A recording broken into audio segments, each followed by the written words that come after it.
Hi everyone, this is Justin Gray from Synthesis Sound and Immersive Mastering. This video is going to be specifically focused on exploring some aesthetics and technical considerations for music production in the Sony 360 Reality Audio Immersive Audio format. Before I move on with the content, I want to thank everybody who's subscribed, and if you are interested in keeping up to date with previous and new videos specifically dedicated to audio production and music making in general, and more recently a lot on immersive audio production, please do subscribe and keep in touch. I'll also encourage you to visit my websites for music production and mixing in stereo, Dolby Atmos, and Sony 360, synthesissound.com, and for my dedicated mastering practices, immersivemastering.com. Also, before starting, I need to thank all of the artists, producers, labels who have entrusted me, especially over the past couple of years, in bringing their music to life in these immersive audio formats. Those of you who know, I work regularly on a daily basis in Dolby Atmos and Sony 360. And of course, all of these technical considerations and things that I'm interested in sharing with you, they're all based on practice and they're based on daily work. And that all starts with the music. I'm truly grateful for the opportunities to work together with everybody, bringing their music to life in these formats, and look forward to more. And if you are interested, please reach out. You can contact me through the websites, and I'd love to discuss ways of working together, especially bringing your music to life in immersive audio. My work in the Sony 360 realm over the past year and a half, I have about 100 mixes and masters in the format to date. Artists like you see on the screen, Chloe and Nikki Yor, Cannons, Orville Peck, Black Bear, Kina, Peach Pit, 24K Golden, Joey Badass. And I'm just so grateful to work with them. And if you want to hear some of my work, if you visit either of these websites, Synthesis Sound or immersivemastering.com, you can go to the Sony 360 page, and there are playlists where you'll find some of my work, selected work on Tidal and on Amazon, specifically on those two websites right now.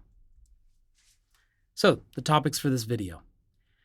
We're going to look into some 360 reality audio mixing and production aesthetics, some immersive audio mastering aesthetics and roles and exploration of what that means, some approaches to mixing and mastering in 360 reality audio. This video is not going to have any audio demos. I will make some future ones where I'm working through some audio, but this one is specifically going to remain, more in this format, just so you know if you're getting into it and want to know what's to come.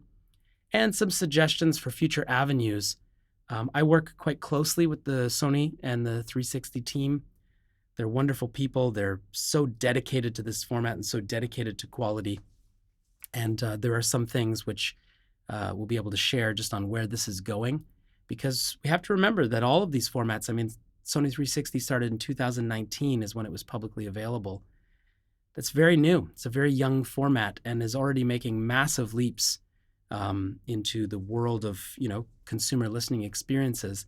But it's also ever changing and growing, and it's important to know where it's at and also where it's going to go or where it can go. So let's talk about what this is. What is Sony 360 Reality Audio? Some of this may be review, some of it may be new, but I'll just sort of share my philosophy on what this means. Because in order to make good music in it, we need to understand the technology, not just the fact that I can move things around me, but how it's working and what it's intended to do. Sony 360 is a creation, encoding, and delivery technology that provides immersive audio to consumers. We have to remember that this format is designed as a delivery tool. It is an ecosystem for delivering music production. And in this particular one, it is a purely object-based format, which is then an adaptive music playback format. Sony 360 is using 100% object-based, audio placement within its, polar spherical environment. And in all playback instances, those objects are adaptively playing back to what is available.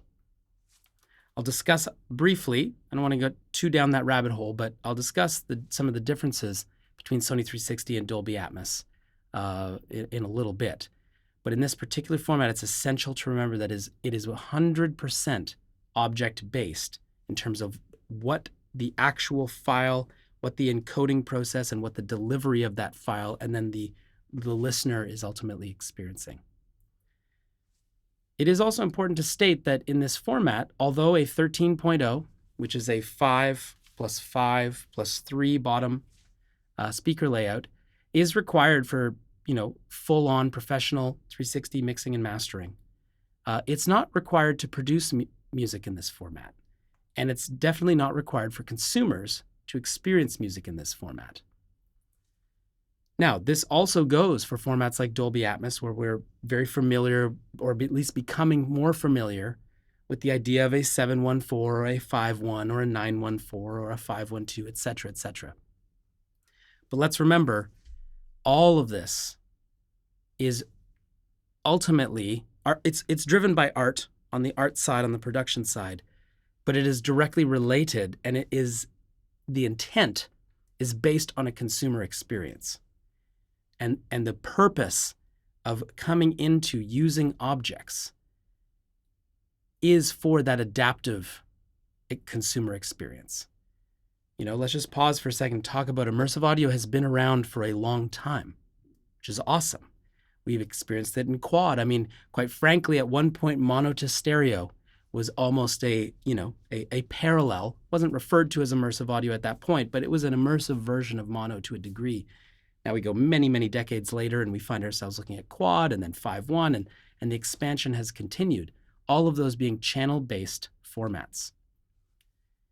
When people say, oh, this is just another version, another experiment, I mean, sure, it's possible that the current focus and industry interest in immersive audio has a little bit of extra energy because it's new. But for me, the reason that I got into both of these formats, well, first of all, I just absolutely love creating music in these environments. I've always loved it from film and vice versa. But what made sense to me was the use of objects and the adaptive playback, because suddenly a consumer does not have to have a room with 13 speakers, a room with 20 speakers, a room with 5 speakers even, in order to at least have a meaningful listening experience. There's no doubt that a properly oriented room with more speakers can create a more immersive experience. But that's not really what this is about. And the more we study the consumer end of this and think as consumers, the more we can understand what the real big picture purpose of object-based audio delivery is. And that is this flexibility, this single file which can serve a number of listening mediums, because quite frankly, we just don't have control over what consumers are interested in, what kind of space they're going to dedicate in their homes for listening. And so remembering that, and remembering that an object is, it's not just a panning location or a, volume metadata, but rather philosophically is intended to be a flexible delivery tool that makes consumers have a, ideally a more immersive experience, a new level of music listening. Obviously, it requires great music production. It goes without being said that the music production is number one. It has to be the best music, the best production. But if we take that and just look at it philosophically, we can understand that that's what this is all about. And so a 13.0 system is not actually intended to be in someone's home. It's a little different than Dolby. Dolby still wants listeners to have a 714 or a 514 in their listening rooms. The 13.0 is, if you study immersive audio, it's sort of a shrunk down version of larger format. But it was Sony's decision as to this is what they felt in a speaker-based playback system is the most reasonable, taking everything into consideration, is a reasonable number of speakers to create an immersive experience. And then for all of their renders, that idea is there, but it is not a 13-channel system. We can listen to it on 13 channels. It is incredible when we do. And that is home base. That's very important to remember. Even though Sony 360 certainly continues to be advertised largely as a headphone format, it's on soundbars. I have a Sennheiser Ambio soundbar where I can listen to Sony 360 content, my own and others. It's on headphones. It's on wireless systems. Sony has wireless systems that are really convincing. They have a really powerful quad system now. And so Sony 360 is this delivery ecosystem. And what makes theirs unique is how they use that technology to encode and decode this experience, this spherical, immersive experience, into something that can be listened to by lots of people. And so understanding that and building that into our understanding of creating music is absolutely essential. It is not just a headphone format. It is also not just a speaker-based format. Now, working, and I'm going to show you some photos of this in a second, working in a 13-channel speaker system makes a lot of sense when working in Sony 360, and it is required for high-level mixing and mastering and finalization to be at a world-class level. But it's not for music making. And that's one thing that I love about the Sony system is I find that you can create some very meaningful spatial decisions in headphones within this ecosystem. Very meaningful. And we'll discuss why, as we're going on. So just some explorations as to what does it really mean for this to be an object-based format? What is the intent of that format?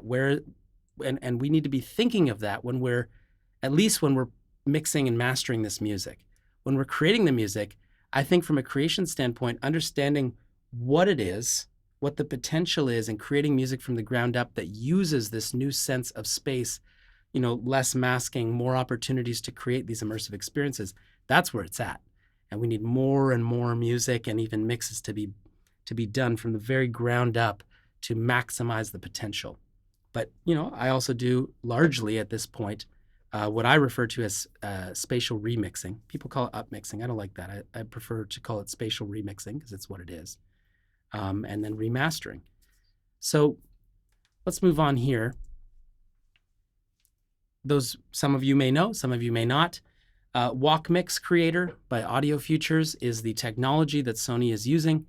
For those of you who know Atmos, this is essentially the renderer, except that it goes one step further and actually ends up being where we do our panning, etc. So it's not integrated into our DAW quite like Dolby Atmos. We're actually doing everything. We're using a DAW essentially as a holding tank for this plugin, where we can do all of our panning and levels and things along those lines, although I tend to keep it relatively simple. And I sort of mirror the Dolby Atmos renderer in my experience with this. I keep everything pretty much to just the panning metadata and keep all of my processing and levels, etc. before. But that's just a workflow decision. It's not mandatory. It's just there's reasons why it's better for recall and also better for the mastering process. So this is what a 13.0 speaker array looks like. This is actually technically a 13.1 because I do have a subwoofer, but there is no LFE in this playback system, which is very, very important to note. And so what we have is, again, 5. So it's a 5.1. We have our 3 at the front on our main level, and then 2 5.1 speakers at roughly 110 degrees. You've got a little flexibility there. Then a mirror image of that above. So 5 on top. So we have that center top speaker, and then 3 on the bottom row. And this is, the lower azimuth, the azimuth where we're talking about our angle in that regard. And the lower speakers, creating this 9-speaker wall up front, which you can see on the left here, is an unbelievably enveloping experience. And within the headphone render, these positions are all taken into consideration, which you can see here. Now, there is no bed. And I'll remind you of this again when we compare Atmos and 360 a little bit. There is no bed. There's no 13-channel bed. I mean, Pro Tools wouldn't even necessarily be able to handle it properly anyways without further integration. But these are speaker-based positions that are being considered in the binaural rendering, in the headphone rendering. They're being considered in the fold downs. They're being considered when we're doing some of the mastering based processes, which would be choosing a whole bunch of decisions that I'll explore in a little bit. I don't want to weigh you down with those concepts now, but this particular array is a very special experience, and having the lower azimuth is quite powerful. When you remove it, we go back to, where I'm sitting right now is on the other half of my room, which is my 914 Atmos mastering area. And they're different. And that, I think, is what really is important to establish. They're different.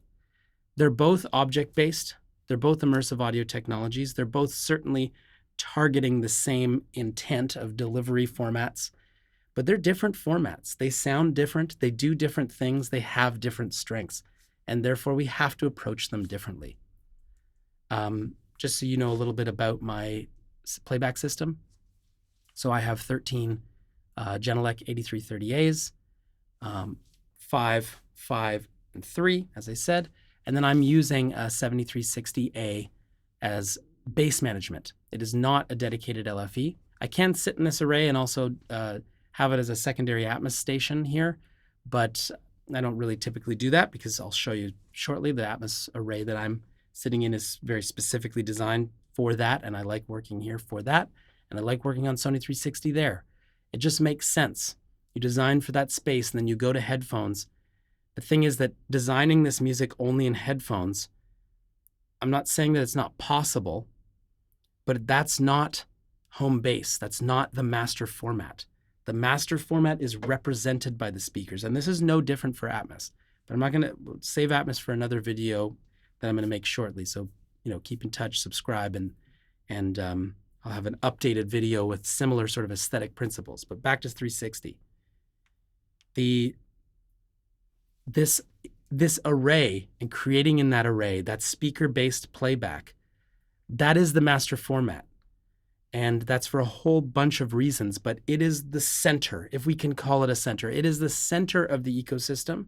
And every decision of encoding, decoding, and different format playbacks and different levels and all those things are based on that. And therefore, a 360 RA master, it has to go through, no different than Atmos in this way, it has to go through a proper speaker-based listening production stage, which I would refer to as mastering. Quite frankly, I don't care what someone calls it, but this format should not be delivered in headphones only. So here's some more photos of just how that array works. I'm feeding everything off, as you saw on this slide, I'm feeding everything off of the Avid Matrix via AES. I use a Trinov for my room tuning in both positions and, using all the plugins. I also do have the ability to use hardware in this workflow when I need to, when I'm building from the ground up. Although I'll discuss the complications around that another time, because the routing to be able to integrate hardware with HDX, etc., is totally possible, but has some specific challenges that I've overcome. And then we do come to headphones. The fact is that right now, today, regardless of everything I just said, this format is being experienced largely in headphones and will continue to be experienced in headphones. And that's awesome. That's unbelievable.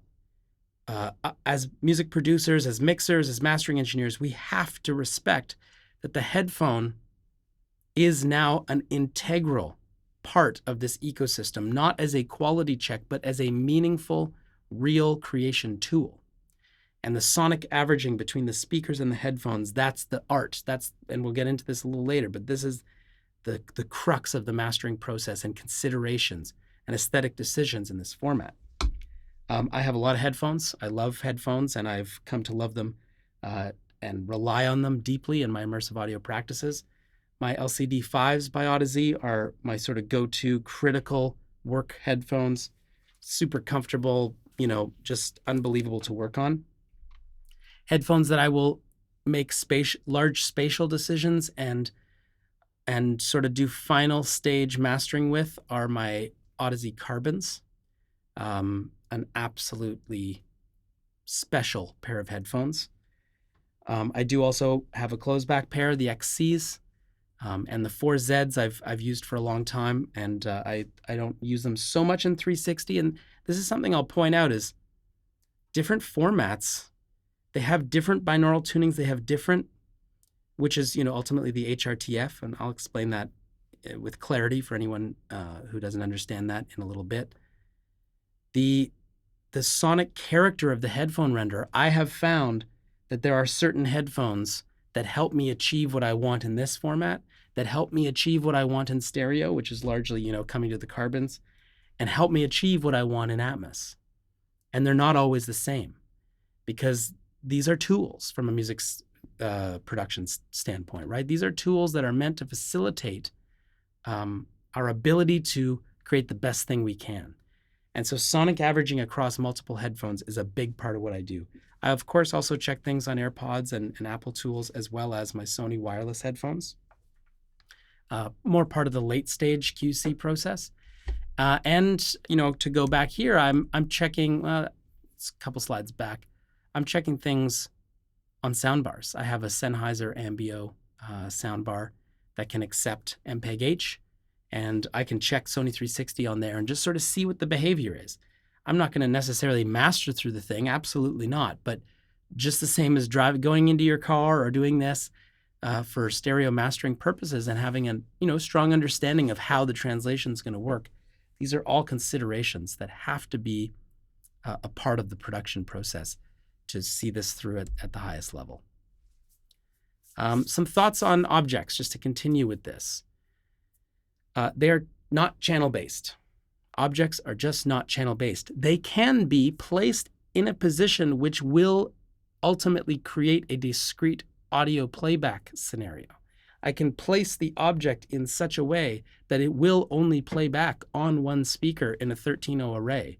But remember, we can't guarantee that a listener is listening on a 13.0 array. In fact, I can almost guarantee they're not. And that's a beautiful thing. That is the point of this. Quite frankly, this is going out on a limb, but even the idea of ultimately delivering stereo or delivering other formats using objects has some merit in the future, even just to maintain exactly what it is already and not necessarily take advantage of further spatial design. It's just a logical way to deliver audio to get the best out of whatever the person's listening on. So it's channel adaptive technology. It's adaptive, it's not channel based. I sort of like to think of an object in Sony 360 and in Atmos as an aux track. If you ultimately think of the Atmos renderer or Sony 360 walk mix, that is the master bus to the degree that it's doing the summing, right? We can't sum within Pro Tools. We got to sum in that technology. It's doing the summing based on what speaker playback system we're telling it to give us. It's rendering down to, it's creating the render that we're listening to. It's doing the summing process. And so when I place audio in a position, I think of it like a positional aux track, just the same as that I don't process anymore. Although in Sony 360 you could do some levels, but rather it's like going into an aux, and then just that aux can move around. And quite frankly, it's a little different though than an aux in Pro Tools, in the sense that when I'm doing an aux in Pro Tools, it's not quite the same principle. Here it's like I'm sending to this channel and it's moved around in space. I just found that to be a helpful way of thinking about what an object is. In Sony 360 RA, we have 128 objects as a limit. The objects can be very logically grouped together, because you can choose different widths of the walk mix plugin. So you can make a 5.0 width, or you can make a 7.0 width, or you can make et cetera, et cetera. And so that's a really nice thing, because then it's a very easy way to do sort of stem bus processing. Not bus processing, but stem bus processing. If I did have something that came in as a 5-channel discrete audio record path, let's say, some great acoustic music that was recorded with a Decca tree plus flanks, or a Decca tree with rears, et cetera, then I could place those the way that I would place it in discrete audio, have one walk mix plugin on that 5.0 as an example, and then process that with a plugin like FabFilter, etc., which can handle that channel width. So that's a very, very slick element of how 360 works. It's very flexible in that way. And so I don't have just mono or stereo widths within a session. It's completely content dependent, but it's very flexible, and I like that a lot. And remember, just like with Atmos, they do not sum through a typical channel bus. It occurs at playback. So for our production purposes, walk mix is our summing tool, but upon delivery to the consumer, which is complicated, but I'll explain as much of it as I can here, the objects remain live, and so it hasn't been summed down. It's actually at the device level where that summing has taken place. My sound bar, my wireless system, my phone on headphones, etc. So the final summing doesn't take place because it's not a predefined channel count, which is awesome. So let's see what we haven't covered here. Just to clarify, 360 versus Atmos. First of all, they're different. Some of the aesthetic qualities of music creation are similar. We're still talking about space. We're still just talking about music and composition. That's the most similar. But difference, there is no bed track. There is no native bed track.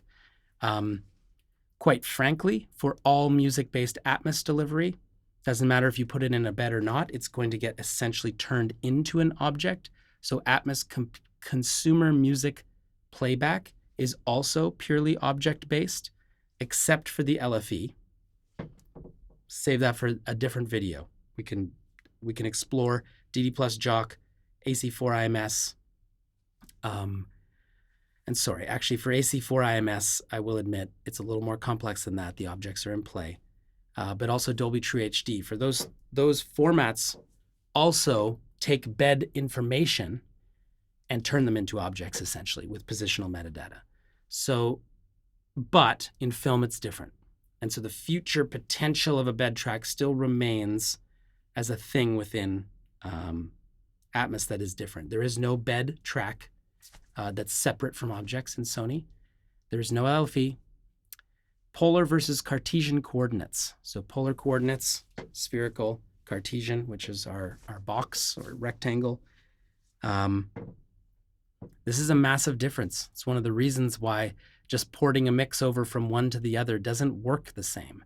They don't just line up perfectly.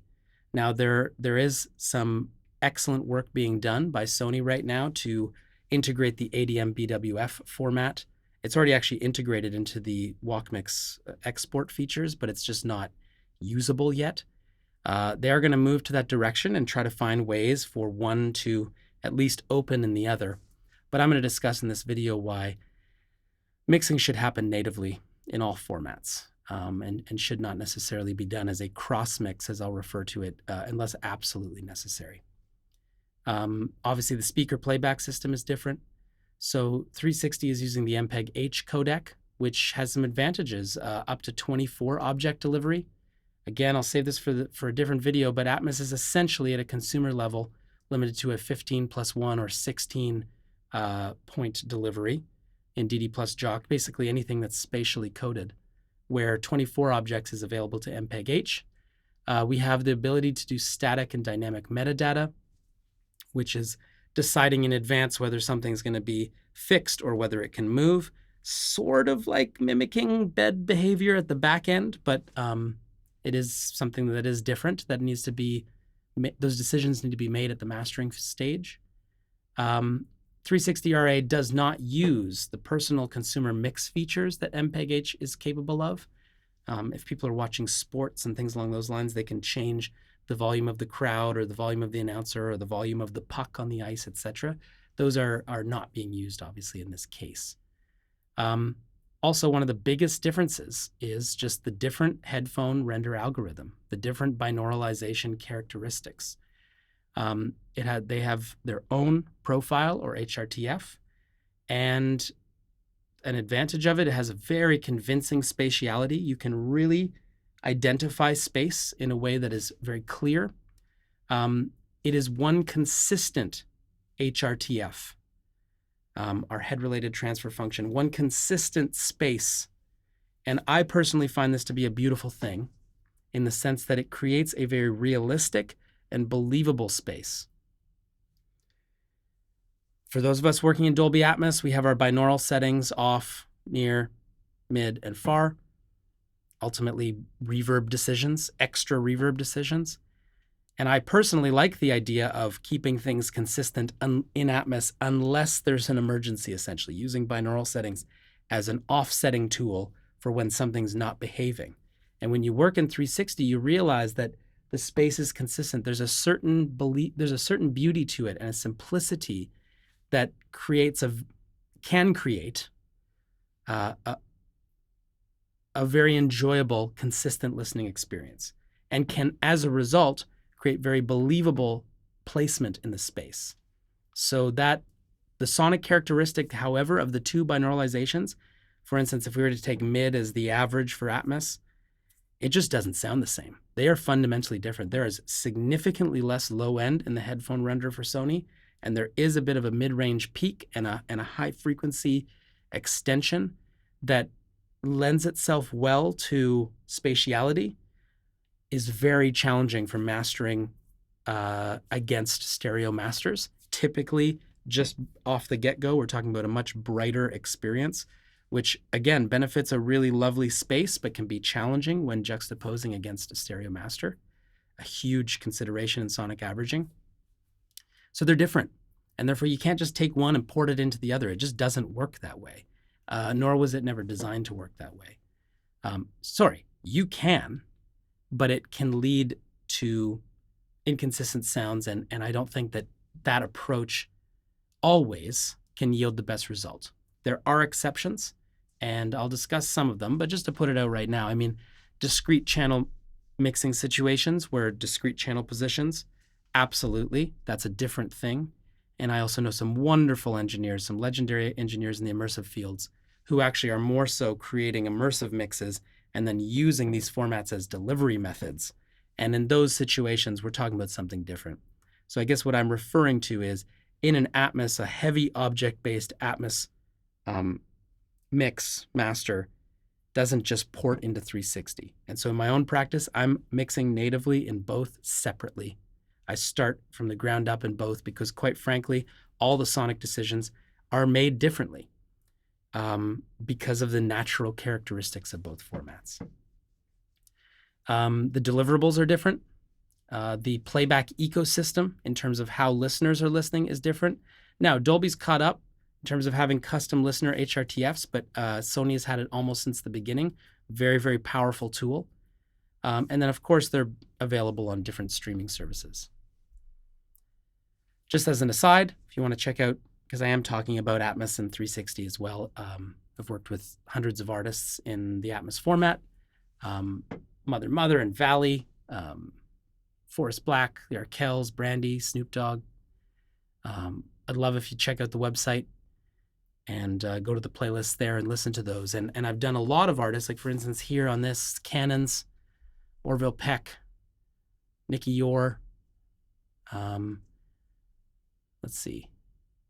Those are the ones that stick out right now.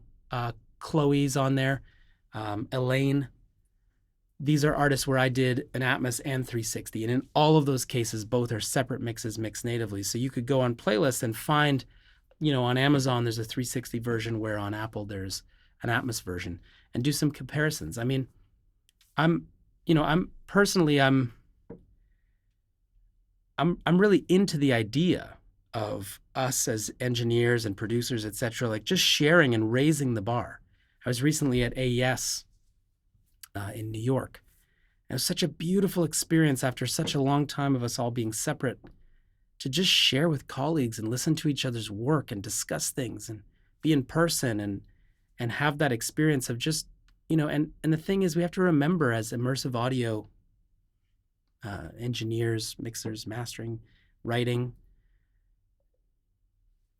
stereo has had decades and decades to get its aesthetics together, and it's still evolving. There's still no perfect way to master or perfect way to mix. We're still studying it, and it's all because the music's changing, so we adapt to the music as we should. And so here we're talking about very young formats. Although immersive audio is not young, these delivery formats are. And so learning how to maximize them, learning how to make things sound the best, it involves community. And it's how music has always moved. I've said regularly, these formats don't survive based on one engineer's success. That's not how it's going to work. For Sony 360 or Dolby Atmos to be formats that continue to be meaningful, the bar has to go up and up and up for quality. I'm not talking about negative competition or anything like that. I'm just saying we just have to continue to strive to make the best sound. And that requires perspective, it requires time, it requires effort, it requires music. And community. So if you're listening to something, you got some ideas, please share an email, write some comments. Let's talk about this. I know everyone's very busy, but if by chance you're so curious, you find some tracks, hey, I really like this, just reach out. I'd really like to know myself as I build my own aesthetic qualities, as I build my own decision-making into these processes. I'm very curious. I know my clients love the work, and that's ultimately the artists, the producers, the labels. They're the ones who are doing the QC for me, and their ears are getting better and better and better, and everyone's just continuing to go up. But I'm also curious from colleague standpoints, so please feel free to do that. We're stepping out here, but where I'm sitting right now is in the middle of this immersive cockpit, my 924 technically, because there's two LFEs, but of course, two subwoofers, but they're summed into one LFE. So this is my Lipinski 9.2.4 mastering system for Atmos. Back to 360. How are they the same? They're both object-based immersive audio. They're both adaptive playback formats for consumers. And again, the question of how to create in both, this is coming up. It's coming up a lot. The idea of, well, I did it in Atmos first. Can I just create in 360? Well, the fact is that to get the best version of something, there's no doubt that putting in the time and mixing natively in each format is the best approach. There's no doubt. Okay, the caveat of if it was created, let's say, as a discrete channel, 704, 11 microphone array, and it was ported into Dolby Atmos and then ported into Sony 360. In those cases, but even then I would not take the Atmos 714 and put it into Sony 360. I would start natively. And of course, whichever one you start in is also going to influence you differently because the speaker array is different. The sonic characteristics are different. Even if you're chasing the same stereo master, and by that I mean, stereo production. So I'm talking about spatial remixing here. Stereo master comes in Atmos, I'm going to make X decisions to sonically average and create something beautiful for that format. And in Sony 360, it's the same. And both will reach different things because they do different things. Now, of course, creating some consistency between them, it's challenging, it's hard, and it's a beautiful and sort of epic procedure. And it can be very successful. But ultimately, what's the point of making one in Atmos and 360 if they sound the exact same anyways? They have different characteristics, they have different strengths, and leaning into those happens naturally just by the virtue of mixing natively in there. Cross-mixing is what I'm referring to, the idea of like I go into Atmos, I spit out a 714 re-render, and then I just, place those points. Well, first of all, again, in Atmos, we're talking about different coordinates, so you could tweak a little bit and try to figure it out. It can work if the production was designed that way. What I mean by that is if in Atmos, we're actually talking about a discrete audio production where there's not objects in the cracks, we're going to find that to be a relatively slick process. A little bit of tweaking, of course, and sonic averaging for the formats, but not a total rewrite. If we're talking about an Atmos mix, though, that's using 20 to 100 objects that are in the cracks of the spaces, that information, the difference of moving a little bit like this in Sony and Atmos, they're different. And so just trying to port it over and copy and paste, or even, and I'm going to say even worse, take that 100 object production in Atmos, sum it down to a discrete channel format, and then go to Sony 360. Well, in that case, I've taken all the potential fidelity, I've reduced it to actually less than the available objects in Sony 360, the max being 24 at a consumer level. So I've already reduced it at that point to 12. So just keep that in mind. Now, there are times where budgets and timelines don't allow. That's reality. I get it. But I don't want budgets and timelines. I don't accept that being an acceptable reason to say that this is the way it should be done. No. The way it should be done is mixed natively in both formats.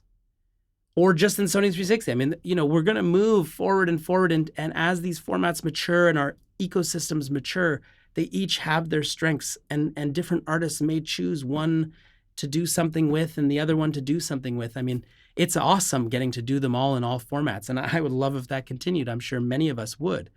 But over time, we're going to see how that pans out. We don't have control over it. What we do have control over, to the best of our capabilities, is making the best possible music. And so I am making that strong argument that Sony 360 is not an afterthought. It's not. It's not an afterthought like I also need this.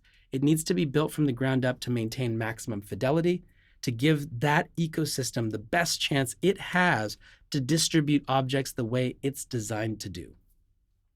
Now, some approaches to cross-mixing that I'm all for.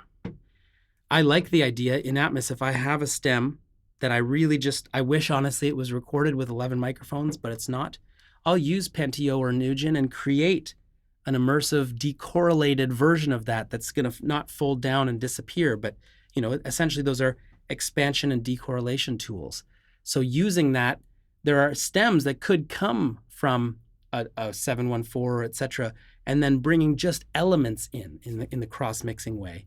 And the up-mixing idea, Pentio, the people at Pentio are really wonderful, very smart people.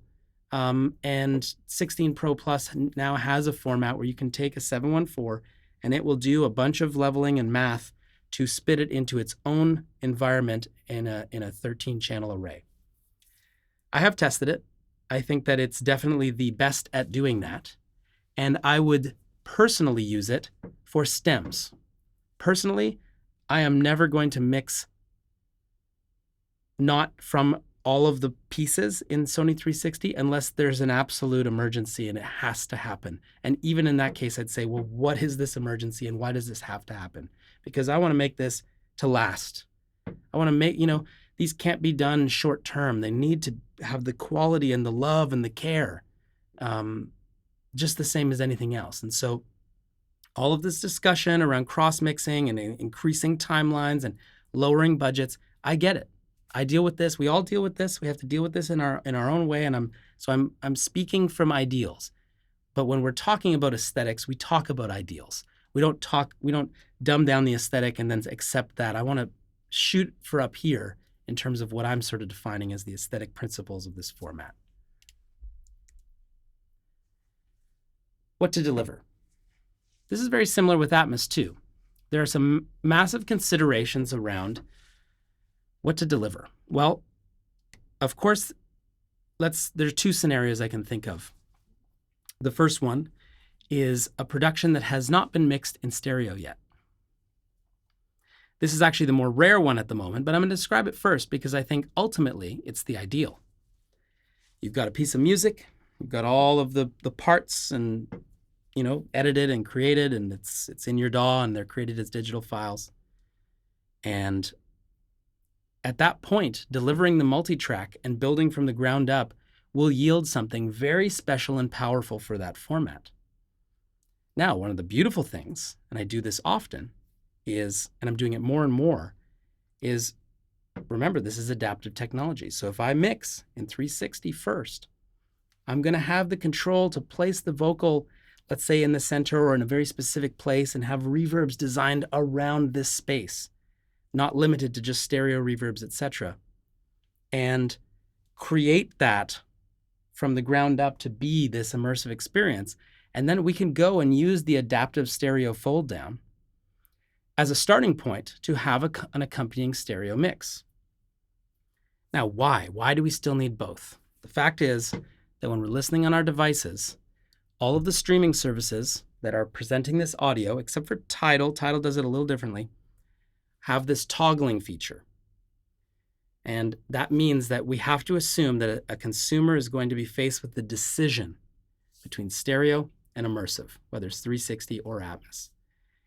As a result, if we only deliver an immersive audio version at this stage, on Tidal, it's okay. Someone could just search up that title and they would only listen to that thing for what it is.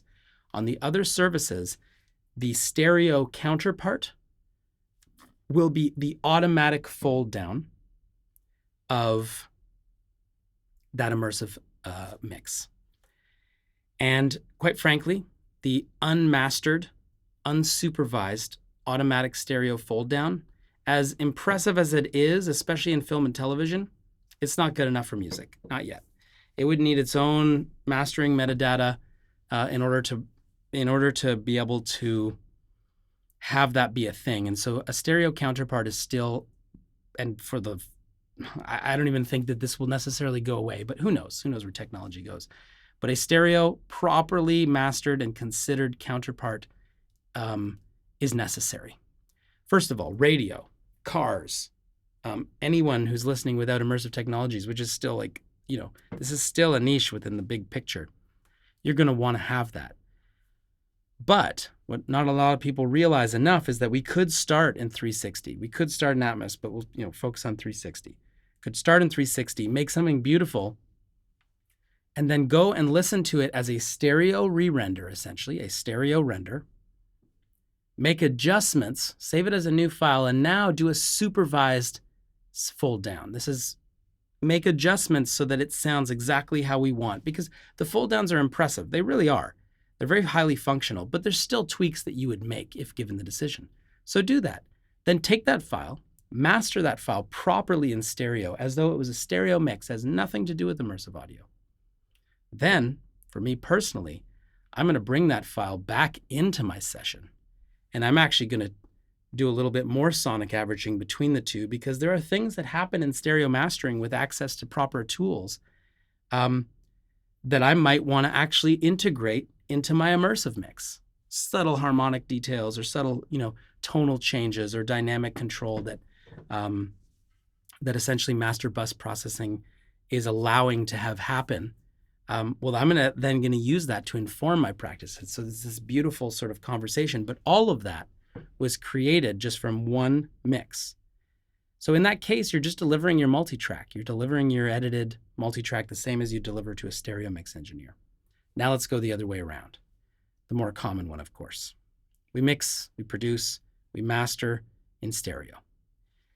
The stereo master's done. This is fundamentally different because that stereo master, that is the art piece. And quite frankly, it's ready to be hung on the wall and for us to look at and marvel at. And that's beautiful. And it completely changes my perspective when working in this format. Because when that art is there, what I'm doing is I'm spatially remixing and spatially remastering something. Being important. It's already done. The art has been created. It's been signed off on. Many years and possibly years of someone's life have been gone into making that piece of art. And so now I have a responsibility to create a relationship between these two files that is appropriate. Now, I don't think it needs to sound exactly like the stereo, like bit accurate, because then what's the point? We are looking to use these spaces. We're looking to create another perspective. But the composition, the tonality, all of those subtle details that exist in the master, those must be maintained. And so when we talk about delivering stems, which are post-stereo production, what I want is, well, first of all, the intent to be defined. Is the intent to get close to the stereo master?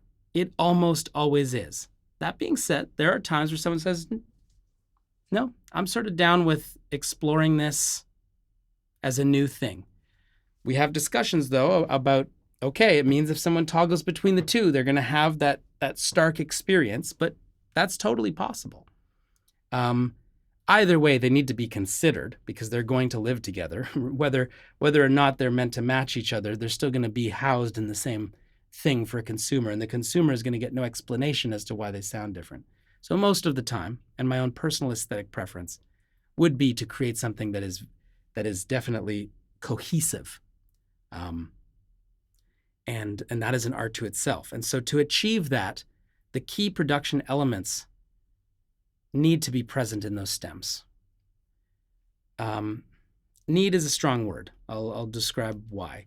But let's say, for instance, the most common thing is as many stereo stems as are possible, or mono stems, as many mono or stereo stems, so that when I play those back, they essentially sound like the mix. Not like the master, because those stems are 99 out of 100 times have not gone through a formal mastering stage, usually due to cost and time. But the closest I can get to that final mix that you delivered for mastering. So this might mean a vocal with a baked stereo reverb, drums as one stem, or et cetera, et cetera. What I will say, though, is the more granular we can get, the better. So the ideal would be my drive vocal as a mono stem, and then the stereo effects for that vocal, so that if I play them back together over two speakers, they sound the exact same as your production, but I have the ability to separate them so that I can manipulate use of center channels, so that I can do sort of things that are going to be beneficial. Same for drums. I love to have the kick separated, or even as a separate deliverable, so I can feed different things, like, in Atmos, for instance, in LFE, not in 360 so much. At the end of the day, though, it's this consideration, and I know as a stereo mix engineer myself, it all comes down to how it was routed, how much time is available, and how much it's going to cost to get those stems made. But again, we're talking aesthetics and ideals. So the ideal, and I say here, more is more. I want as much as possible, every background layer, every string layer, up until the point where it contains the production decisions. So for instance, let's say you have a string quartet, but there was a bunch of bus processing that's making that string quartet sound a certain way. I want that. Now, I might also like the multi-track as well, which is where I get to both. If it can be delivered really clean and I can have the violin, cello, viola separately, I might be able to even just use it subtly to feed a reverb into the space while still maintaining this awesomely produced version. At a minimum, all baked stereo stems with effects for as many layers as are possible is at a minimum. And then beyond that, I think you can understand that the more pieces that are there, while not, we don't want to rip the production apart. We don't want to go backwards to the point where a sonic characteristic is missing. Now, all that comes in at that point. One of the big jobs of spatial remixing is just getting the picture put back together, putting the puzzle back together, making sure that it's there, making sure nothing's missing. And then is remastering the stems, because the stereo master, a lot can happen there. And we're not going to do that remastering of the stems with bus processing, but rather chasing that master. And this is where the skills of a mastering engineer are required. The ears of a mastering engineer are required, in my opinion, to achieve this job. And we need to be on a system that allows us to hear that level of detail. So, approaches to immersive audio mixing. These are philosophical, these are aesthetic-based approaches. Number one, intent. What do we want? Why are we doing it? Why are we making a Sony 360 version of this? Have that conversation with the artist or with yourself as an artist. What is the purpose? Is it to playlist? Is it just because? It's a lot of time, effort, and finances to invest in something just because, when it can be awesome. But with intent comes understanding. Listen to things. Understand what you like about the format. Understand what kind of aesthetic principles you enjoy. Find examples that you like and discuss them and figure out, what is the goal? Is it to create something that matches the stereo master and just has this extra large, sort of width and natural space to it, which is an awesome approach. I do it a lot. Fantastic. Is it to create a complementary, extremely immersive experience? Okay, Let's get on the same page about intent before we do anything, because all the techniques need to be linked to artistic intent. And the music is what drives all of that. And I like to think about the gravity of the mix. This is something that is not articulated on headphones nearly as well as in speakers. Gravity is, where am I pulled to as a listener? Am I pulled to the front? Am I pulled to the back? This is largely due to amplitude and also frequency distribution. More bass frequencies, I'm gonna feel that. I'm gonna be moved towards it in the space. And so only creating on headphones can create a very lopsided view of gravity, because you can have something behind you and in front of you, and you can have a lot of amplitude or a lot of bass content behind you in headphones and not realize that when you listen to it on speakers, it makes you want to lean back as a listener, or it makes you feel as though the mix and the energy is behind you. I'm not saying that's a bad thing. That comes down to intent. Is that what you want? Fantastic. Do I want to create a realistic space? Do I want to create a hyper-realistic space? Do I want, all of these decisions are intent, but the gravity is so important. And commonly with spatial remixing, the gravity should be right up front, just as it was in stereo. But that's not to say that that's mandatory. It just needs to be understood as a fundamental principle in the spatial design. Tonality. Tonality is so important because it changes in immersive. It changes with headphone rendering. It changes with speakers. We have less masking by moving things around the space. We hear frequencies differently beside us, behind us, and above us than we do in front of us. The center channel has a different feeling tonally than our left, right, or our wides, in this way. The lower azimuth has a different characteristic because of where it is in the space. And so tonal decisions are made differently in immersive than they are in stereo, even if trying to achieve the same result. What I mean by that is if I put something behind me and I'm listening to a stereo master, I might be inspired to make it brighter, to mimic the energy of what I'm used to listening to it in front of me. And therefore, those decisions need to be made in space in real time. That is one of the reasons, for instance, that just porting an Atmos mix into a 360 session, I don't have enough control to make those subtle distinctions. Something goes down to the lower azimuth and it needs to be brightened up, or it goes behind, and the headphone renders a little bit bright. Well, now I'm darkening the whole mix rather than just the drums. Maybe it was only the cymbals that were the issue. So all considerations. Transient distribution, groove.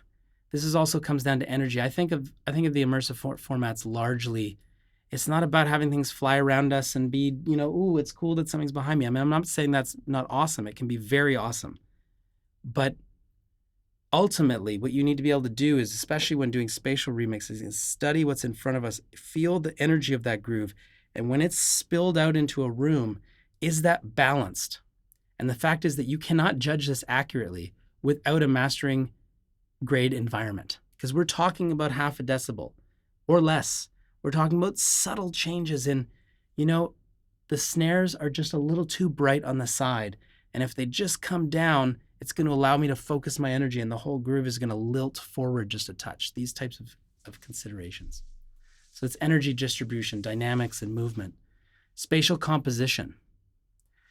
Everything all in at once can be great, can also be a bit exhausting, right? So just the same as the arc of a song has this beautiful shape to it and very intentional shape to it, so does the arc of an immersive mix. And so in Sony 360, having things have intent over time so that something can build is very important. And then sonic averaging, which is the crux of the sort of mastering art here, of making those decisions between speakers, headphones, stereo masters, and not. And averaging between all of those things requires a lot of effort and a lot of perspective. In terms of just like routing and things along those lines, this is object-based mixing. And so it's highly dependent how we route things on the deliverables. Are they coming in as mono stems, stereo stems, 10-channel stems, or 7-channel stems, etc.? That's gonna define my channel widths and things along those lines. Object bed mixing is definitely doable here, where we essentially place our objects in the place of the speakers and either pan into them or just have individual objects which are panned to those locations, which is sort of like a parallel to, it's not object bed though, because I'm not feeding multiple sources to the object, but rather discrete channel position object-based mixing, where I'm using all objects. I'm not using a bed, of course, but it's not possible in 360, but I'm still targeting those positions versus, moving things in the cracks. And quite frankly, the moving in the cracks is all about tonality for me. Tonality and width. The moving something a little bit can actually have quite a large tonal implication on it, especially in headphones. And so those subtle adjustments outside of the speaker placement positions can be very beneficial for that. Of course, cross-mixing, re-renders, we've discussed why I suggest against it unless absolutely necessary.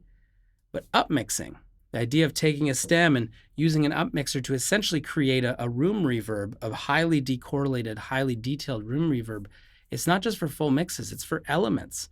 And you don't always need to use all the channels. You can create a quad version of something. You can create a 5.0 version of something in this context. And so these are just all approaches that we can take and different techniques we can use to serve the music in this way. So take a little pause and talk about mastering. Mastering in immersive object-based audio is different in technical ways, but it is ultimately, to me, as a mastering engineer, and I'm a long-time stereo mastering engineer, and I still master content in stereo regularly. In fact, often I'll master the stereo production, and then I'll go and do the Atmos mix or master, or the Sony 360 mix master. So let's talk about mastering and where it's at for 360. I've already have videos on this that are dedicated to talk about it in Atmos, and I need to update them. I will do that soon because things change and perspectives change. Mastering, the art of finalizing. It is an art. It's a specific headspace. It's a specific aesthetic approach to finalizing audio. It involves communicating with the full team and realizing multiple parties' vision and understanding the big picture, which can be very challenging when you're inside it as an artist, or of course even as a mixer, especially when the mixer is also the producer. Not impossible, but just challenging. Mastering, creating the final deliverables, critical listening, having perspective. That's probably the biggest one, and the argument always, and a very good argument, for having a different mastering engineer than a mixer is just for perspective. It's not that the mixing engineers are not capable of doing it. In fact, I think we're finding in immersive, there's a lot of mix engineers who understand a lot about mastering. But the question, myself included, I ultimately am mastering my own content. But what I want to identify is that there is a mastering process here. And there are many instances where the mixer could master, but they are mastering, and it needs to be looked at that way. And there are many instances, a large number of instances, where the mixer should not be mastering. And just because it hasn't been defined as a practice does not make it a bad idea. It will serve the music. And stereo production has shown us this. Let's be perfectly honest, there are stereo mixers out there who are so good at what they do that when I get a file, I don't need to do that much as a mastering engineer. And quite frankly, they could have taken it across the goal line, but they didn't. They wanted that final QC. They wanted that final listen. They wanted that trusted set of ears.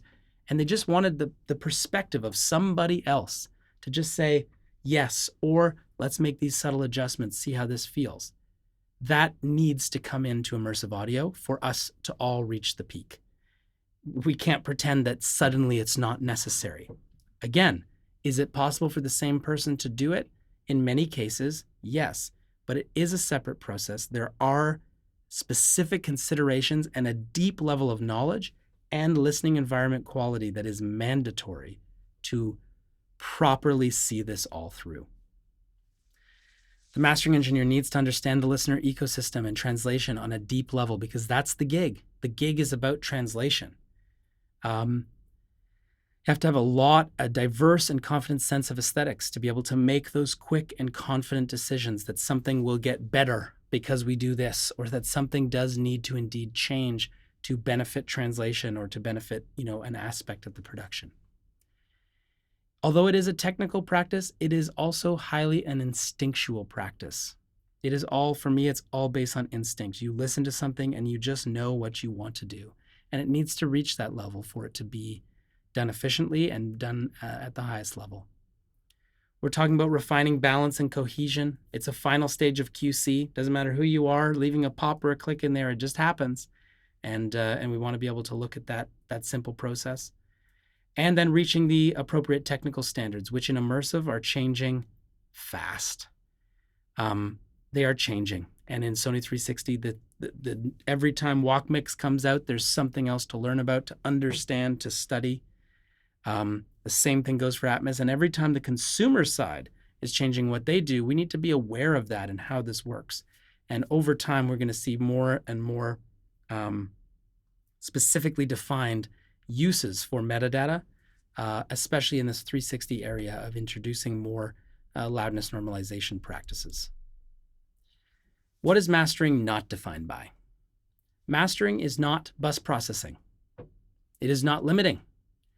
It is not just making program material louder. And it is not just adding air and width. These are certainly done commonly in mastering, but they do not define the practice. And I'll ask a silly little question of, if one applies a limiter to their mix, does it make them a mastering engineer? You can answer it for yourself. I'm not saying that they're not doing a good job. I'm not saying that. I'm just saying, does that make you the mastering engineer at that point? Are you taking on that role formally? If the same limited file is released, is it the master? Of course it is. But was it mastered? You be the answer to that question. 360 mastering. In immersive object-based mastering, and how I refer to it is immersive object-based STEM mastering. Immersive object-based STEM mastering.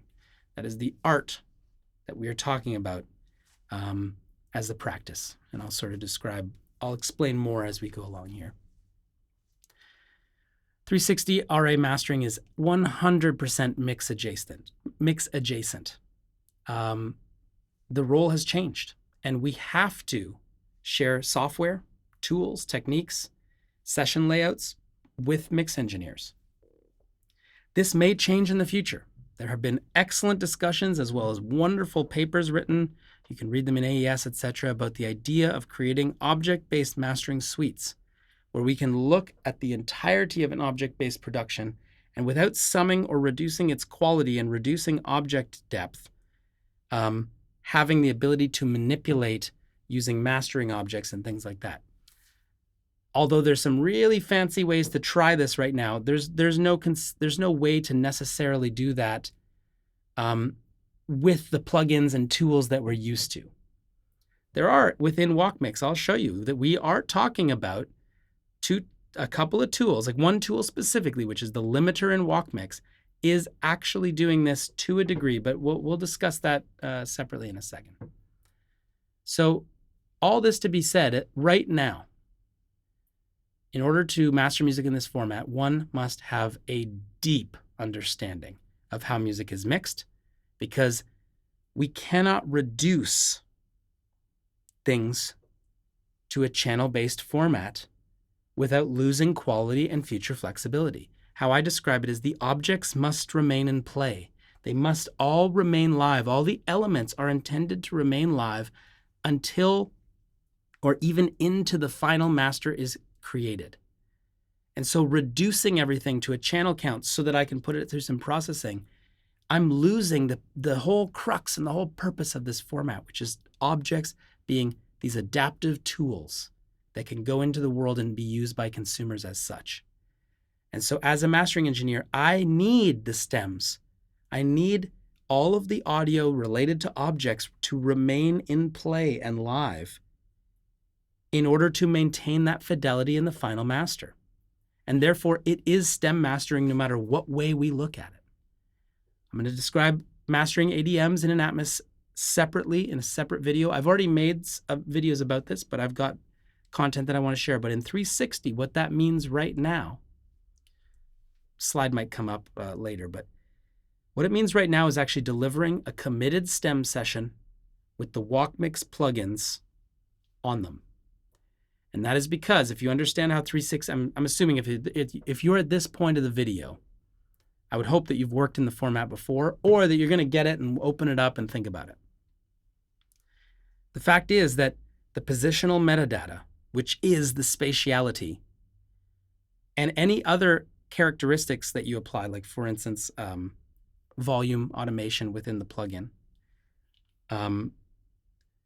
all of that is contained in the plugin.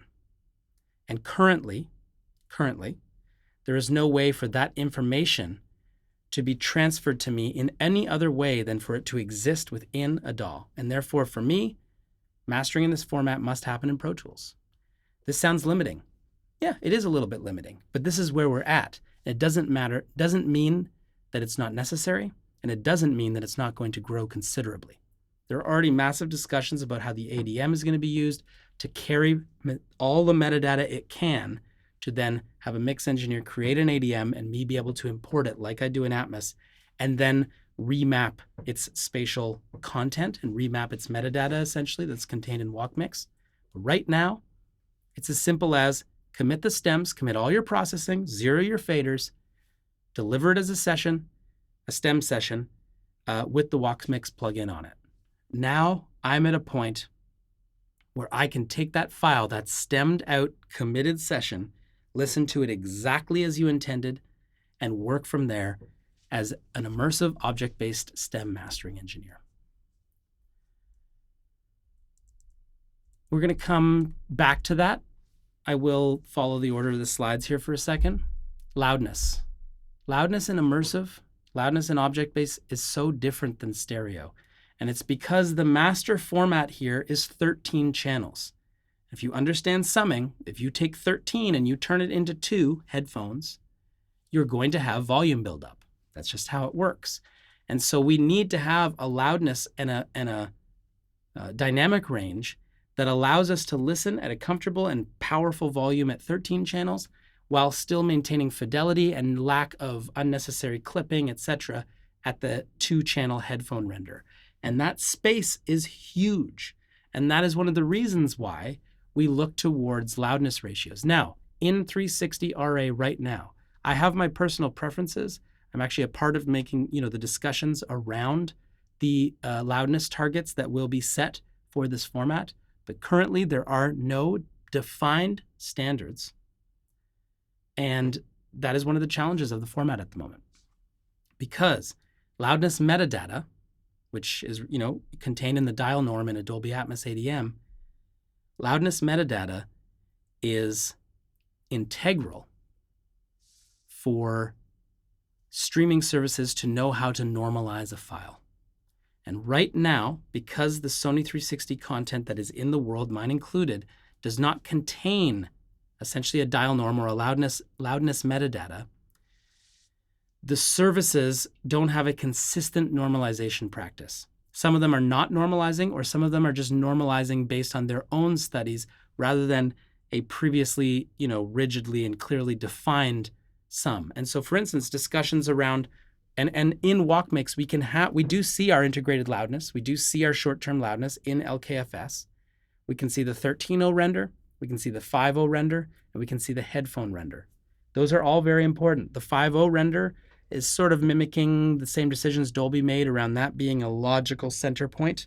There's a lot more channels, there's a lot less channels. Let's take the 5.0 render as our central loudness measurement. That being said, Sony's still measuring the 13.0 for very logical reasons because it is their master format, and the binaural or the headphone render also needs to be measured separately. All of this is being done. All of that is actually already being contained within the ADMs, but we're not at the point yet in the ecosystem where that metadata is being transferred and used. It will take time. It is necessary. But just for everyone to understand why we're working at totally, if you try to make a Sony 360 mix masters sound at -6 LKFS, you can do it. You can push the numbers up there if you want, but you will let your ears be the guide that that amount of summing and that amount of crushing removes the entire purpose. And so I will say that loudness will not be the success criteria of immersive object-based audio. Normalization, however, is mandatory because we are still in a stereo world and we need to have appropriate playback levels for consumers to be able to choose appropriately and not be discerned by lower playback levels. And currently, the 360 ecosystem, everything is playing back a little bit quiet. It's all being worked on and it should be changed, and everybody is very, very aware of it. These are long game decisions and they're very, very technical and they take time. And so patience is a virtue in this case. And I think we should all continue to look towards the future of how these things are handled. And I have a lot of faith that we're going to see loudness and normalization standards in the 360 area become very powerfully and logically defined to benefit the 360RA format living in our current, consumer ecosystem. So I actually just talked about this, some different recommendations and things along those lines. I mean, ultimately, the ADM BWF is just capable of being cross-transferable. It contains so many metadata lanes that this is all being considered right now. So this is a fundamental thing to understand. And this is a cool thing about Sony 360 is the different levels that are delivered. When we export, our deliverables, we have our uncompressed, which is essentially no compression, and then a SAM wave, which contains the metadata. That's a way to just rebuild it if you had to, sort of an archival tool, essentially. Then we have our headphone render, which is a binaural render that can be used for QC for clients. Concern, though, is that binaural render does not sound exactly the same as a level 2, 3, 1, and 0.5. It's a baked binaural render rather than an active object-based headphone render. And therefore, although it's a reasonable picture, it is not one-to-one, and we need to understand that. Then we come to our 0.5, 1, 2, and 3 level exports. The whole point here, and this is an awesome decision on Sony's part, is based on the available, essentially based on your available bandwidth, so your internet quality at the time, it will define what playback level you receive as a consumer. Pretty cool. So in headphones, it's one of the reasons why if you are in a really bad internet service area, an area with really bad internet service, you could actually be listening to a much lower quality version than you were when you had better internet if you're streaming the file. That is to avoid glitching, but it's also to allow for the highest fidelity rather than finding just like an average right in the middle and saying, well, this is for everybody. The highest fidelity allows for 24 maximum object tracks and a very high average bitrate. And that average bitrate is being calculated in real time and distributed based on amplitude and all the above. So currently, this MPEG-H format, this delivery system of a level 3, which is essentially a sum. When you export, you will look and you will see that what this means is 24 object positions that have been created, and then the metadata for where that information goes. It's spatial coding, right? This is spatial coding. If you understand it on the Atmos side, it's the same concept here. So we have 24 positions at any given moment and the appropriate metadata to move those around. This does mean that if you have 100 objects in space, at any given moment, they have to be summed to 24 at their max. This is important to understand. Now, philosophically, I believe that this will grow over time. We obviously, of course, need to work with the reality now, but I don't like the idea or the notion that this means never use more than 24 objects. No, because over time, to me, whatever sounds the best at the master level and the master format, I'm still, of course, need to make it sound a totally world-class right now for right now. And so it has to sound good in summing. And that's why we have to do a lot of QC and listen to our 24 object fold down and see if there's going to be, issues with it, and it has to be considered. And the sonic averaging starts to take place when we audition these different levels. But the master format, which exists in speakers and also our live headphone render, which is full objects, that's still the master format. And so for the future fidelity, that can only grow. So I'm not saying use 128 objects all the time. No, that's also not necessary all the time. But I do personally promote and support the idea of mixing for now, but also considering the future, and not limiting something just based on technical limitations today if it can sound good. If it doesn't sound good, then don't do it.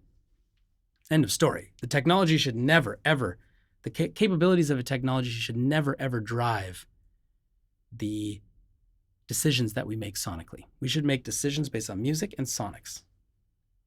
Is it moving? Does it serve the music? Is it powerful? That's what matters. But just because it's summed to 24 does not mean that that's forever. And I say the same thing regarding spatial coding on the Atmos side, but that's for another day. So there is no correct way to master audio.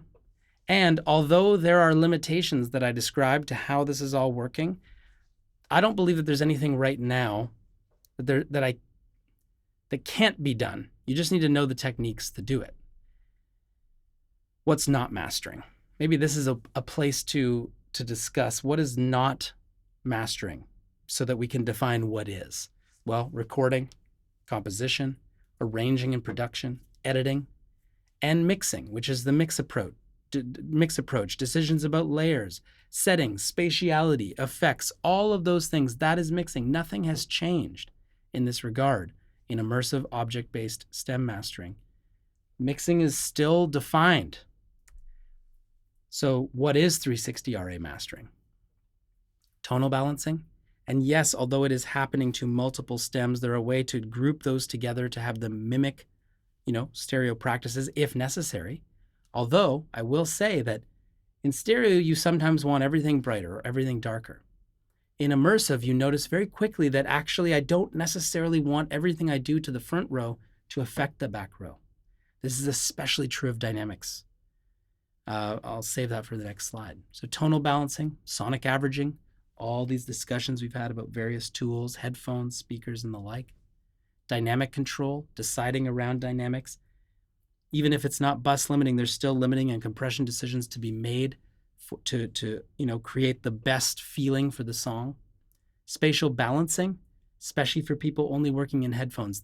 And to be honest, at this stage, the largest amount of my Atmos and 360 mastering is done for clients who are on very, very small systems or just headphones. And I actually promote that idea. I think that it's not reasonable for everybody to go out and get 12 or 13 or 16 speakers, redesign their entire space. I mean, yeah, if that's their goal and that's where their business is going, or that's what you want to do, then of course. But just because a bunch of people are doing it, it's not it still is a niche in the industry. Stereo is still the center of this thing and will be for possibly forever. But I mean, forever is a ridiculous word to use in any context, but for a very long time. So, in that regard, I have a lot of engineers who are really talented, incredible engineers who sort of made the decision that they're going to work on great headphones, get a sense of what they want, and then mastering becomes this sort of mix adjacent, like definitely leaning into the mix territory, no doubt. But this mix adjacent process of helping to make sure that their vision is translating properly. And I encourage that. I encourage it across the board. It will mean more music is created. It will mean less people making really, really bold financial investments and changing their entire ecosystem just to be able to make a couple of tracks. We need to look at the stereo world. There's a reason why mastering studios have the types of speakers and gear they have, and mix and production studios have the type of gear they have, and that a lot of content creators are just using headphones. That can be mirrored here. It's very healthy. It's been studied, and I argue that it should be mirrored for a sustainable ecosystem in this environment as well. LFE management, that shouldn't be on here. That's just for Atmos. But if there was an LFE being used in an Atmos production, I'm going to listen to the Atmos production when I'm mastering for 360 just to understand what's out there and sort of look to understand what the artist's intent was in one format so that I can try to again reach their artistic goals. But realistically, that's a slide from an Atmos presentation. Fold down management. In this case, we're talking about the levels and going in and doing dynamic and static object decisions and some very complicated decisions around how the session is designed and how we want to have the different objects behave. Album sequencing, which is very tricky here because we don't have something like the album assembler, or every session is its own Pro Tools file. So for me, I use stereo masters, or even if they're created from 360, I'm using the stereo mastering world right now as the way to do sequencing, track spacing, and leveling, and then using that as a guide for consistency in the 360 world. That's a challenge that could be made more slick by a mastering suite or something, and these things might come over time. Noise removal, master file creation, which is actually very complex, and the QC is very time intensive in this format because we just have so many deliverables to check. What can be 360 mastering? And this is where we get into the stem mastering area, and areas that make many people very uncomfortable when discussing what is mastering and what is not. Again, this is the art of finalizing, and I'm just saying what I'm doing and that I'm doing this for a lot of different artists and producers and mixers, and that it's successful. I'm not saying that a year from now a video might change, or that when we get a mastering suite, the lines will become more rigid between the two. I'm just saying what it is now to help us all understand the ecosystem with the hopes of just continuing to raise the bar. Inner part balance. This one makes people very uncomfortable. Why in the world would I want to adjust a snare drum by 0.3 or 0.5 of a decibel? That's mixing. That's stepping beyond stem mastering, or it's getting into stem mastering, which in the stereo world is done by many people, but not commonly looked at as the best practice, even for myself. The reason is, in immersive, it's different. My goal is the path of least resistance. I want to respect the mix that has come to me, and sometimes to respect that mix and achieve the result, the simplest thing to do is just a simple volume move for something. Let's say they were working on a pair of headphones that was really bright. Well, the snare drum might just be a little dark and quiet when comparing with a stereo master. And so the ability to go to the stem and just adjust that one thing is so much better and so much less intrusive because of 13 channels or this immersive environment than going in and making the entire mix brighter, so that now suddenly my entire immersive experience is brighter just for that snare drum. For those of us who are stereo mastering engineers, we know that there are some very fancy tools to get in there and try to make that. But you are usually, when trying to achieve something like that, let's say commonly the snare drum's a little hot or the vocal's a little hot. Well, I might use something like Center One by Leapwing. Like I might just do some really fancy MS work to try and solve a problem. Well, in 13 channels, if you affect everything, you're affecting things in a much more noticeable and destructive way. And so I personally find that the path of least resistance, the path of most subtlety, is actually often at the stem level, because I don't want to de-ess the reverbs in the back. The reverbs in the back sound lovely. What I do need to do is just de-ess that vocal a little bit, because when we're finally listening on mastering headphones and in a mastering environment, the headphone render is getting a little bit bright. And so being able to go to the stem level, I find, is actually a very transparent way of problem solving. And it's like the opposite of stereo in that way. And you sort of have to do it to understand it. But if I only get a baked file, it's much more challenging for me to not mess things up while trying to solve a problem. And so suddenly, object-based stem mastering becomes a major benefit here. Spatiality, subtle placement. Again, moving things around from someone's mix, it's a no-go. It's a pretty hard line. However, sometimes the difference of 1% or the difference of 5 degrees can be all the difference for a tonal change that, quite frankly, when it's summed down into 24 objects, that's all going to snap to one position anyways. But it just helped to just, rather than de-essing something or rather than lowering its high frequency content, it just essentially phase aligned better when moved into this subtle place. That's really pushing it, and all of these are for emergencies only. I come to the path of least resistance. There's no doubt that honoring a mix that comes to you is the goal fundamentally. If the stereo master comes to you as well, though, in this context, let's say I get a stereo master from one engineer, and I get a 360 mix from another. Well, I actually have two opposing sources telling me what the right decisions are and what the goal is. And so sonic averaging between them is the key, while still respecting this, but knowing that if the artist's intent is to have something that really sits well against its stereo, that this is the perspective thing. And it's very easy as a mix engineer in Immersive to lose perspective of the stereo master because things are awesome. They feel amazing. So that's a big part of the gig, especially when it comes to the world of spatial remixes, where stereo masters exist first. And so remember this, that just because we have access to the stems does not mean we'll touch them. And just because we have access to the panners does not mean that they will change. Path of least resistance. The aesthetics, the respect that comes with learning to be a mastering engineer is applied here and must be applied here, because with all that power and control comes extreme responsibility. But regardless of how we paint it, this is a stem mastering process. That's what it is, unless in the situation where something has been summed down to a channel-based render and is being dealt with as such, like in a classical context.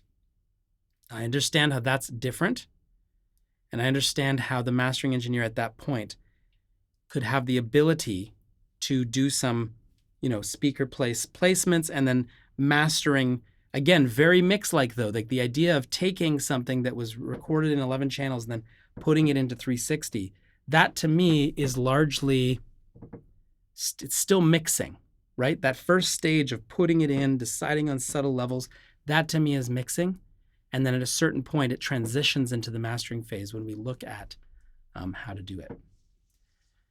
So some approaches, the mix master approach is where the mixing engineer becomes the mastering engineer, very common for myself. However, in time, I look forward to when those lines separate. And I love working as a mastering engineer for this content. The same as reason I love working on stereo content as a mastering engineer is it's a different headspace and you look at things differently. And so when you're doing it yourself, you have to be really, really good at creating those headspaces, creating objectivity. And that usually requires time. Like it shouldn't be done in a rush. And I do it. It happens, and it's a powerful and obviously economical way to go about things. But I do look forward to the art of mastering being more widely normalized in the immersive object-based realm. And that's why I'm sharing all of this. Some approaches to share. Object-based spatial mastering. This is what I was talking about, like the Fraunhofer Institute. There's a great paper out there about the idea of having mastering objects. To have this happen, we need a technology to exist, some really deep technology that could import an entire ADM, which doesn't even exist yet properly, and it's not fully developed in the 360 realm.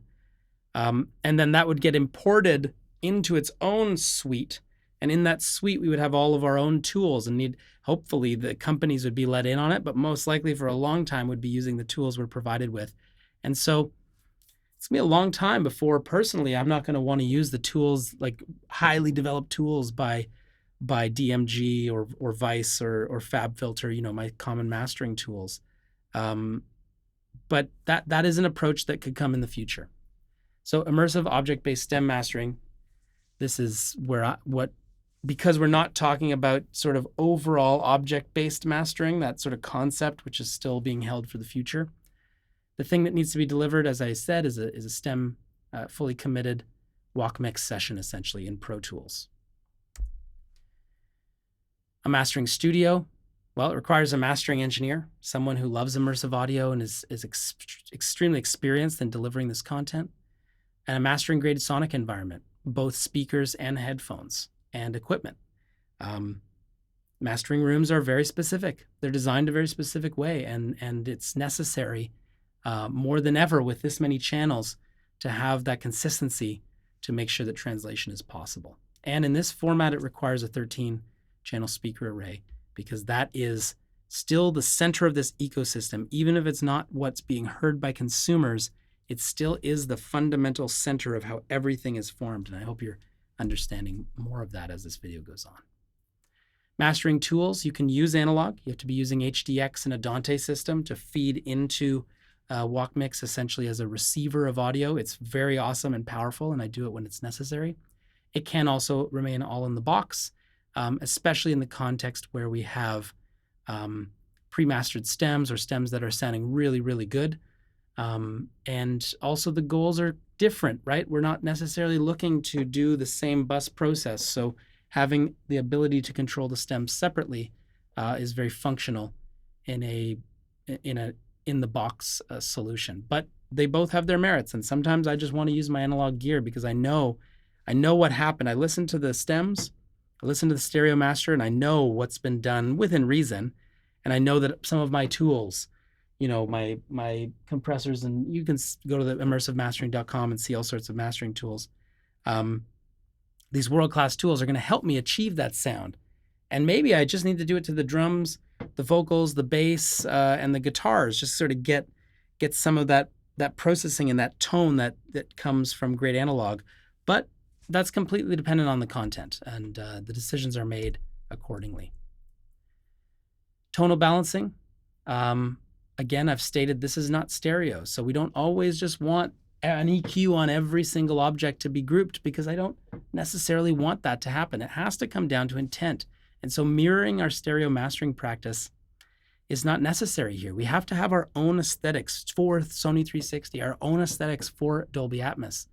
And ultimately it just comes down to your ears and what you want, but not copying a stereo workflow just because. And so, for instance, reverb is often separated from our front row. It's often behind us, and I don't necessarily want that to change in tonality. I love how it sounds as rich and enveloping, but I do need to adjust things in the front row, and that's just an example. It can happen with linking plugins and Pro Tools across, master auxes, or it can happen at the stem level. And really, there's no need for this to happen in a bus style, especially if you know how to link things properly and make those decisions. So here's an example of a session where I have essentially aux tracks. There's no audio on these tracks. These are just aux receiving tracks with 360 WalkMix at the end. And in this particular session, I had a linked master EQ, a linked master compressor. This one may or may not have been fed by a sidechain. We'll talk about that in a sec. And then the Oxford inflator to provide some harmonic content. And using Pro Tools, using heat. I love using the heat ecosystem for creating some of that summing quality that we're used to listening to, but with finite control. EQ on stems. So here, these stems here are all subtly automatable if necessary, as I stated, and are feeding into those. So I can rather just EQ one little thing. And again, there's no right or wrong here. It's all reactionary. It's all instinctual based on the program material. I've sort of covered a lot of this, but when it comes to spatial remix mastering considerations, there's a huge difference between mastering something to just sound the best it should be and mastering something while chasing a stereo master.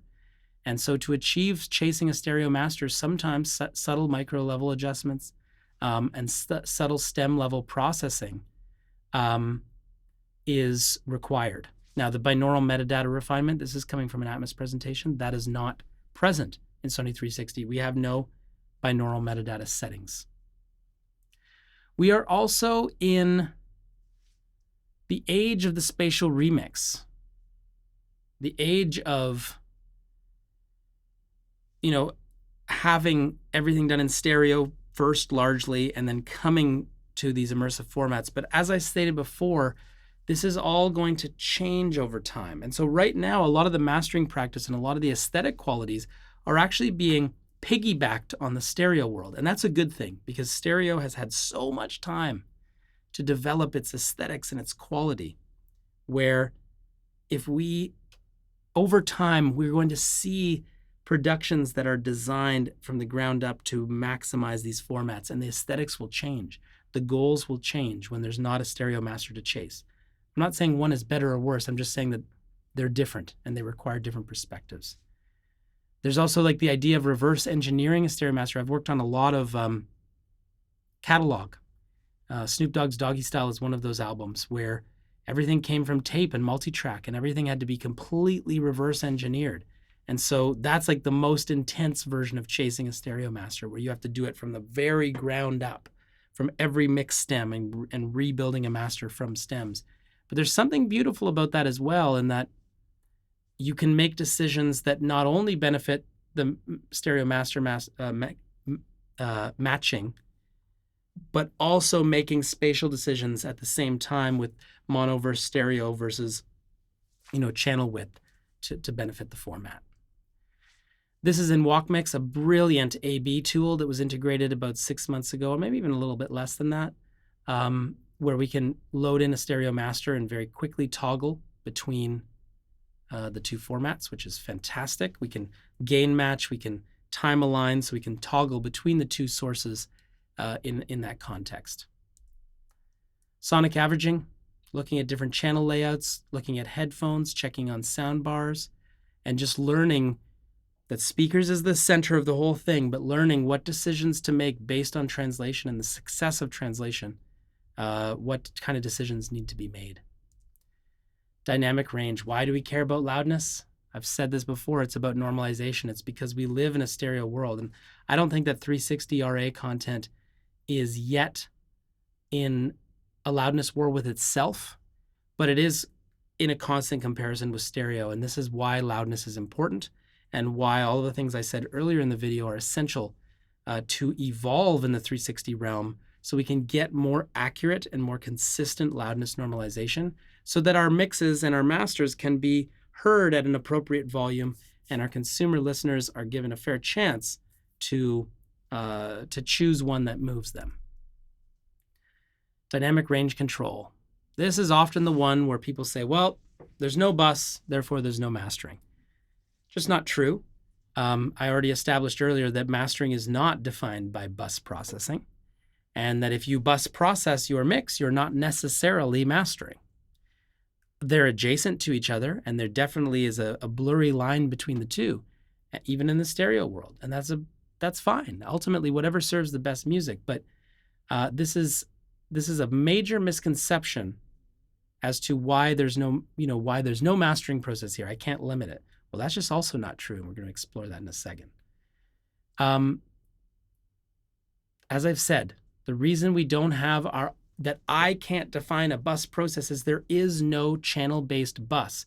Everything exists in an object-based environment and has to remain in that environment to maintain fidelity and future-proofing of the format. I should not be making a decision to sum those things down so that I can use some sort of limiting process. It's not necessary.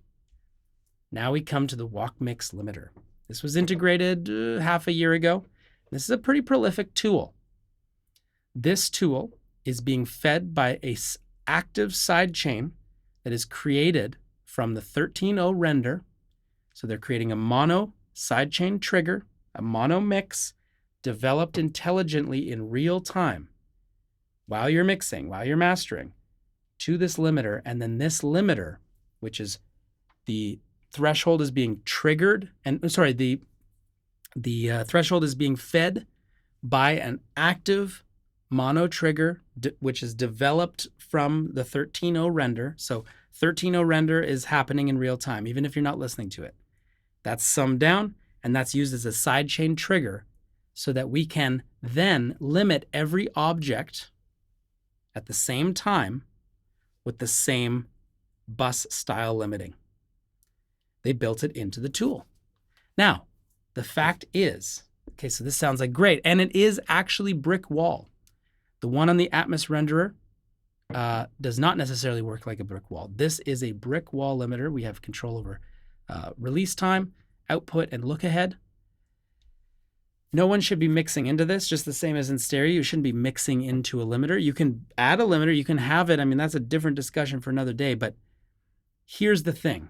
In headphones, you can get away with some limiting and it can sound pretty good.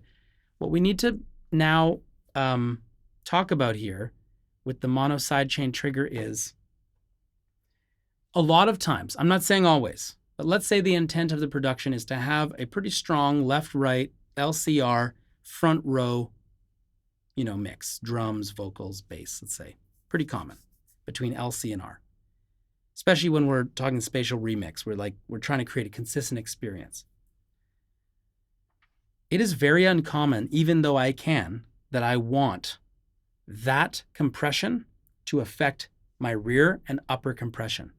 I do not want to feel the ducking of more subtle spatial parts because of my snare drum. It's when you really push it, you feel it, and you feel it in a not necessarily a desirable way. I'm not saying it's bad. It can be good, but it's definitely not like stereo where we just accept that everything essentially is going through bus style, either linked or unlinked, peak limiting. So even though this limiter can do that, and it's quite brilliant that it can, and it was one of the first of its design, maybe ever, that can actually achieve this process and help loudness, at a certain point, just like with stereo, there is a limit in which it sounds good. And it needs to be checked on speakers, because on headphones, you can trick yourself very easily into feeling like, oh, it feels like the stereo master, we're good now. But we need to be aware that sometimes, rather than limiting the whole thing, it's more appropriate to target our compression and our peak level automation and things like that towards transient content while leaving everything else alone. Now, to shout out to Ruben Cohen from Lursen Mastering. Ruben came up with this many years ago, the idea of the phantom bus and using a sidechain trigger to trigger a bunch of different processors. And then his went one step further to have, an intelligent process of having every linked multi-object processor also taking into consideration things that had happened before it. Brilliant. Love it. Don't use it all the time because of the same reason that even though it's now built into the Dolby Atmos renderer, also has one. They have a sidechain triggered limiter in the assembler, and WalkMix has this one, and this one's actually brick wall. That doesn't mean we can just push into it. At a certain point, it falls apart, and at a certain point, it affects things negatively, just like in stereo.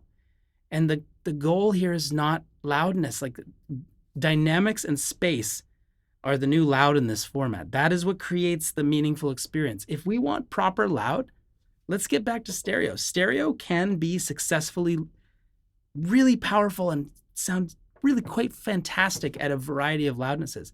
The same thing goes for immersive. The same thing goes for 360, but they're not in the same category. And so pushing towards and mixing and mastering with your eyes to some target LUFS, it doesn't make sense. It has to be done with our ears. And I'm not saying that we don't have targets and that we need to reach them. They're different in 360 and they're very different in Atmos.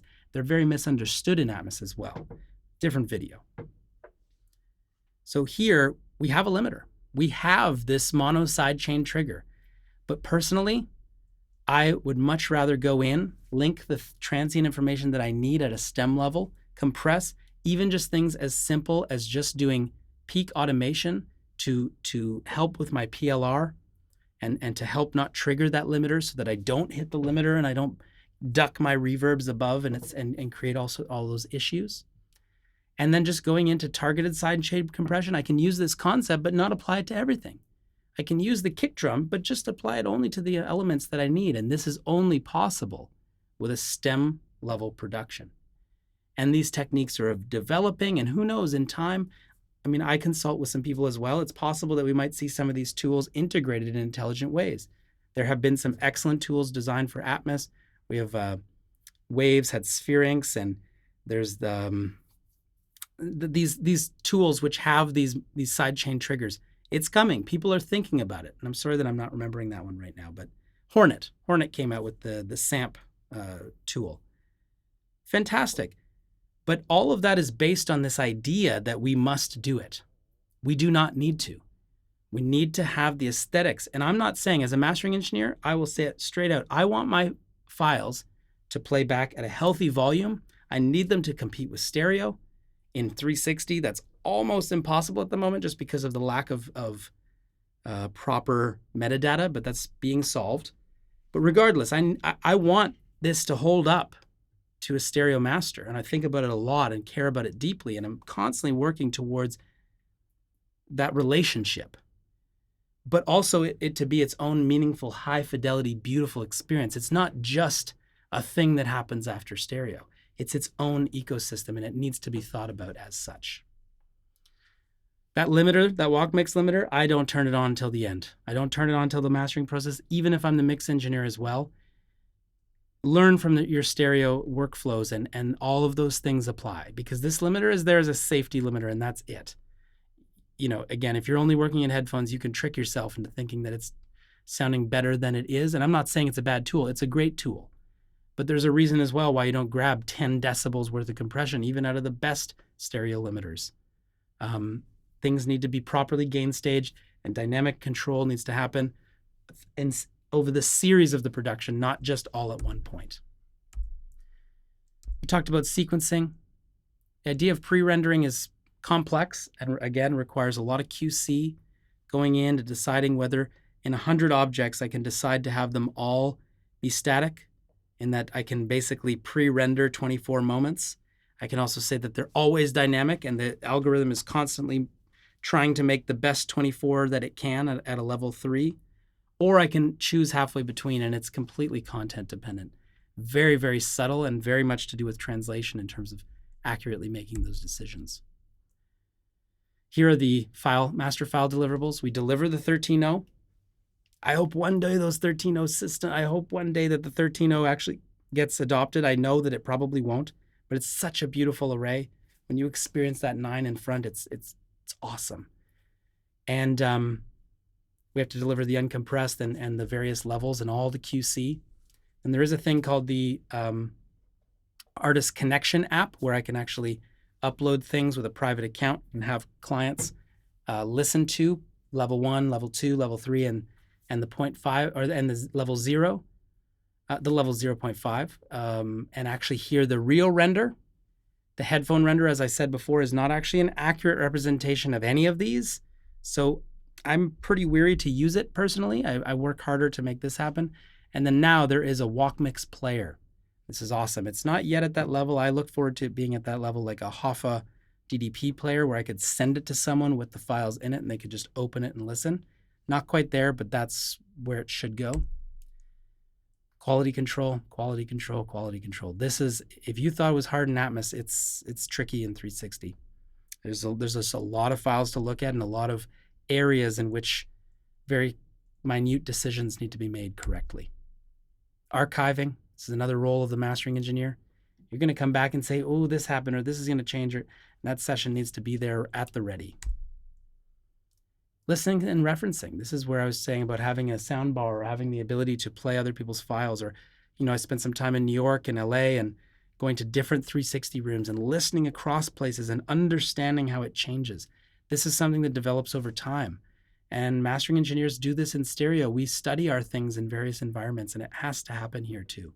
It's a big part of, probably one of the most important parts of being a mastering engineer, is having that memory that informs our aesthetic, that we know something to us sounds good, and we know what we want.